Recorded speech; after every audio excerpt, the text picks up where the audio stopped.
It's time to make Ridgeopolis jealous. What's up, everybody? It's the Ginger Yeti, and I'm checking in from home. If you don't know who Ridgeopolis is, go check out his YouTube channel. He's a big hophead, big IPA guy. Does a lot of great IPA videos. He also does some stouts and sours and things. Super cool dude. His videos are really well done. He's a really good IPA taster. And especially check out the videos he does with his pops, man. Those are the best. Those are so entertaining. But anyways, not here to talk about YouTubers. Here to talk about a beer. So the beer I have right here is Hop Butcher for the World. It's from Hop Butcher for the World, and it's called the Full English Breakfast. It's a collaboration with Pretty Decent Beer Company. And Hop Butcher for the World is out of Chicago. Pretty Decent Beer Company is out of London, England. So it's a cross-pond collaboration. And since it's a Hop Butcher, it's going to be like a IPA. This is a double IPA. It's Citrus Simcoe Waimea.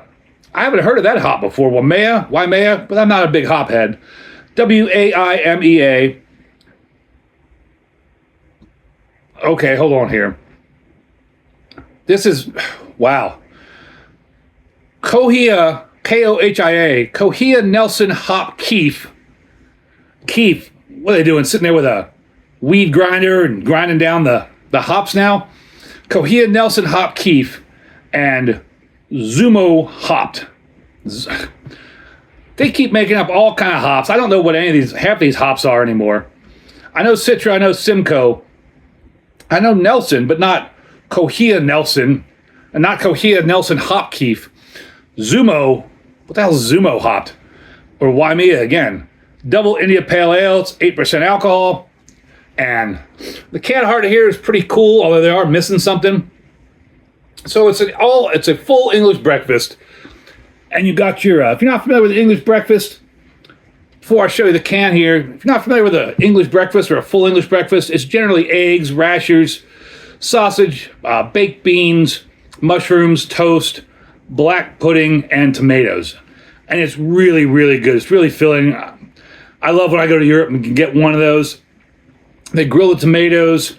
Everything's just a really fulfilling, really filling breakfast. So on the can here, they've got the bowl of mushrooms. You got your rasher, also called bacon or ham. Depending on who makes it, it'll either be like slices of bacon or it'll be a piece of ham. The grilled tomato, the egg, got your sausage, got your toast. The only thing they're missing is the black pudding, which is a shame, because black pudding is pretty tasty. But it's really cool can art. It's kind of funny can art. On the back here, it just says, pretty decent, it says Hop Butcher, Pretty Decent Beer Company, London, tasty notes, bright tropical, sweet lemon, juices, passion fruit. Does that say juices? I don't know what that word is. Jules? Maybe it says Jules passion fruit? The lettering's kind of weird, and it's small. Or Solts, I don't know. Artwork by Dan Greska. Once again, great to see a brewery put the artist on the can. I think Dan Greska, if I'm pronouncing your name correctly, does a lot of artwork for Hop Butcher for the World. Brewed and canned by Hop Butcher for the World in Chicago, Illinois, and Bedford Park, Illinois. No date on the can, although it looks like somebody tried to stamp it. There's all kind of just like marks and dumb nonsense on the can and smeared stuff. So it looks like there was probably supposed to be a date on the can. But Rozi's is pretty good about having fresh beer. It's a constant rotation. Beers are constantly changing there. And like I said, I picked this up at Rozi's, paid $4.85 a can for it. And I had to buy it because between the name of Full English Breakfast and the artwork, the cartoony Full English Breakfast artwork, I just had to buy it. So, not a big hop head, but Hop Butcher usually does some very tasty, well-done beers. I'm excited to get into this one. So let's get on into it. On Untapped, it gets a 4.12 with 1.3 thousand check-ins. Beer Advocate gets an 86 very good, but there's only 9 check-ins. That's pouring out like orange pineapple juice. Oh, that's thick.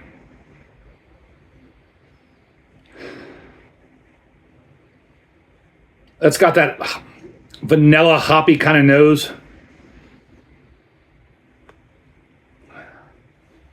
Maybe some tropical fruits.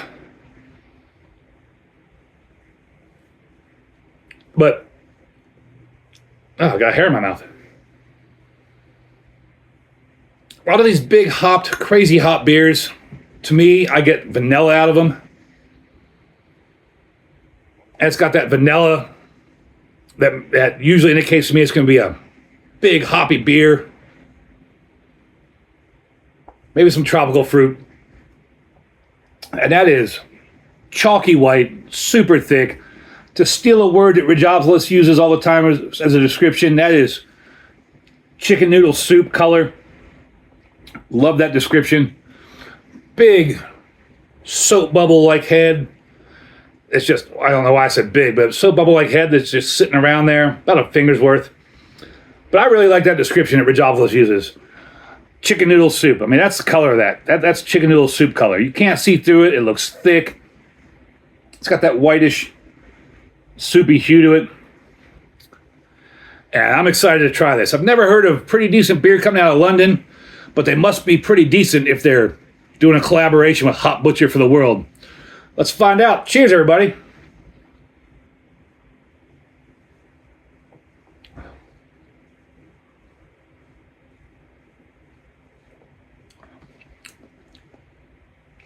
Much lighter than I would have expected.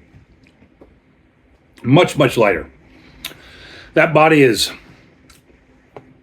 light to medium, and there's a whole lot going on in there.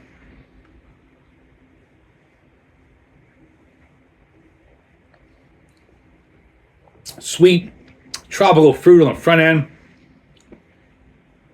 and then it fades into some real piney bitterness on the back end. Mid palate, it's almost like water.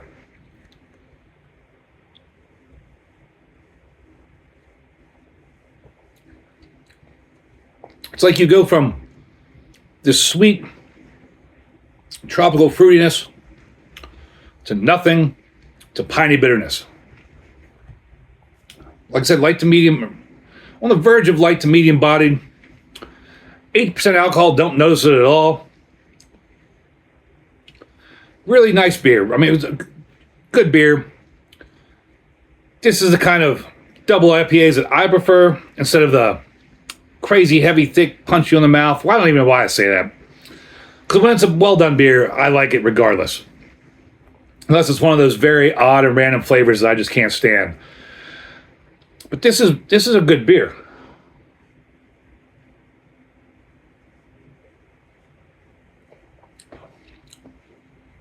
Maybe a little bit of vanilla around the edges.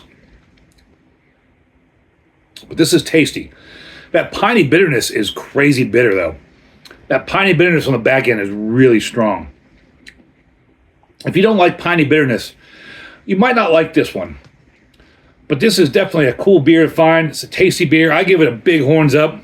Hop Butcher for the World and Pretty Decent Beer Company did an excellent collaboration beer, a cross the pond collaboration. Pretty cool to see that. I really enjoy seeing breweries that do collaborations in general, but it's really cool to see breweries that do collaborations between countries. Because we're all one people when we come to beer. Everybody can agree that beer is the best, right? Everybody loves beer. If you don't love beer, we can't be friends, right? Just kidding. As long as you watch my video, I don't care what you like. I'm going to ramble on here. This is a great beer. It's good beer. Rozi, if you can find this beer, I'd love to see your review of it. Hope you all enjoyed the video. And as always, embrace the adventure.